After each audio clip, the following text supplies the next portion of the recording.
सभी को राधे राधे। साधना करते रहिए, महाराज जी के ग्रंथों को पढ़ते रहिएगा। jkpliterature.org.in जो लिटरेचर की वेबसाइट है वो भी देखिएगा।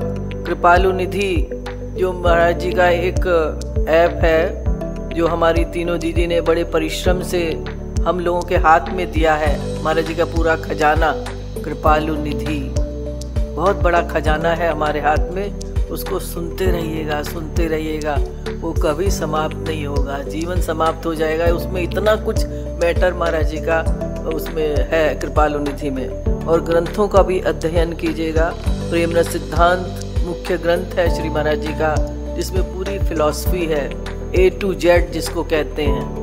A से Z तक उसमें सब कुछ बताया गया है कि हम कौन है, हमारा लक्ष्य क्या है, हमें साधना कैसे करनी है, हम आगे कैसे बढ़ सकते हैं, कर्म योग क्या है, ज्ञान योग क्या है, भक्ति योग क्या है। प्रेम रस सिद्धांत है, भक्ति शतक है। फिर दूसरे ग्रंथ प्रवचनों पर आधारित ग्रंथ है महाराज जी के। साधक सावधानी एक ग्रंथ है, मतलब एक पुस्तक है छोटी सी।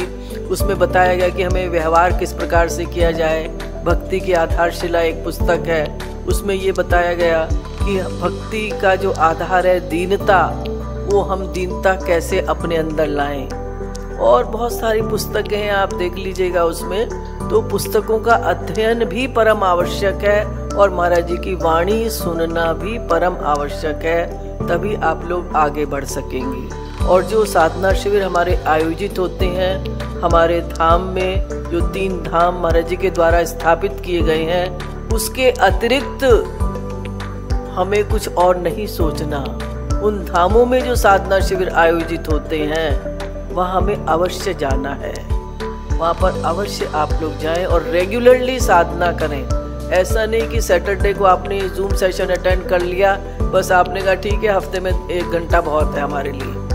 साधना कृपालु निधि के माध्यम से कीजिएगा, उसमें साधना के सेशंस भी हैं। कृपालु भक्ति धारा रेडियो भी है हमारा। सारे जो ऑफिशियल चैनल है, इतने सारे हमारे पास साधन है साधना करने के लिए।